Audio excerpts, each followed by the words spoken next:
ஆண்டவராகிய இயேசு கிறிஸ்துவின் நாமத்தினாலே உங்கள் யாவருக்கும் என் அன்பின் வாழ்த்துக்கள். இன்றைக்கான கர்த்தருடைய வார்த்தை என்னவென்றால், நான் உன்னுடனே இருக்கிறேன். வாங்கள் கர்த்தருடைய வார்த்தை முழுமையாக கேட்போம், ஆசீர்வாதத்தை பெறுவோம். மறக்காமல் ஒரு சப்ஸ்கிரைப் பட்டனை சப்ஸ்கிரைப் செய்வோம்.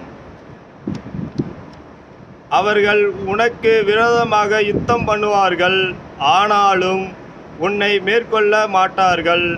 உன்னை இரட்சிக்கும்படிக்கு நான் உன்னுடனே இருக்கிறேன் என்று கர்த்தர் சொல்கிறார். எரேமியா 1:19.